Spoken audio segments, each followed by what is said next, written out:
কদবেল দেখলে জিভে পানি আসলে আমার কোনো দোষ নাই। এগুলো হচ্ছে গাছ পাকা, একদম গাছ থেকে পাইকা নিচে পড়ছে।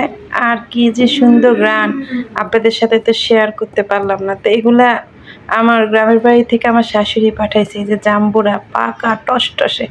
এই দেখেন আমার হাতের অবস্থা কি, মাছ কাটতে গিয়ে কেচি আছে না, কেচির ইয়েতে লাগে হাতের এই জায়গাটা হয়ে গেছে। আর ওই যে যারা আমার পুরাতন ফলোয়ার ভাইয়েরা আছেন, আপুরা আছেন, তারা জানেন আমার হাতে এই যে শিং মাছে গত বছর কাটা দিছিল, সেই ব্যথাটা এখনো ভালো হয়নি।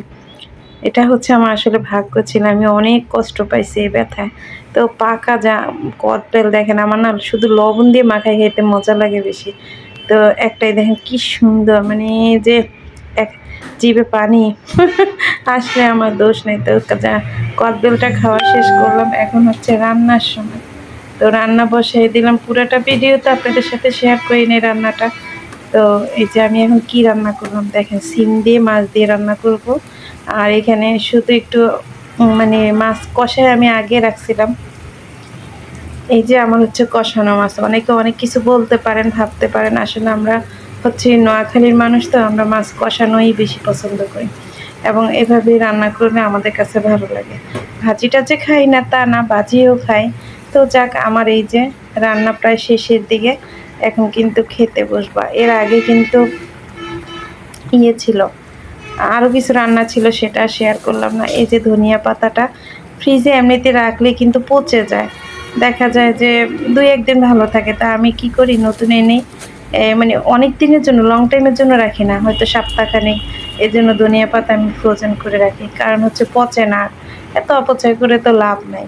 তো যাই হোক, মানে ধনিয়া পাতাটা দিয়ে ভালো করে ইয়ে করে এখন খেতে চলে আসলাম। প্রচণ্ড খিদা লাগছে।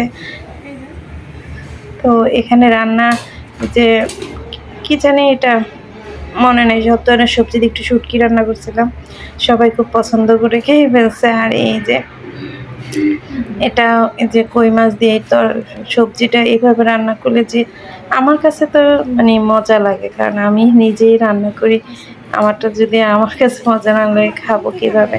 তো এই যে এখন সবাইকে খাওয়া দাওয়া দিয়ে এখন বিকালবেলা একটু বের হয়েছিলাম বাইরে, যে একটু সমুচা খাবো, মানে বের হয়েছি একটা কাজে।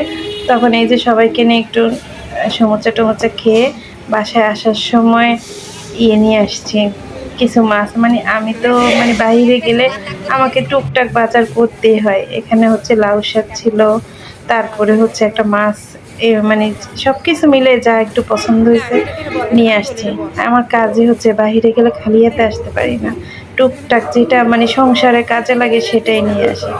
তো এই তো আজকের ভিডিও এই পর্যন্ত। সবাই ভালো থাকবেন, সুস্থ থাকবেন, আর আমাদের জন্য দোয়া করবেন। আল্লাহ হাফেজ। এরম না নাই আর এরম না এরকম।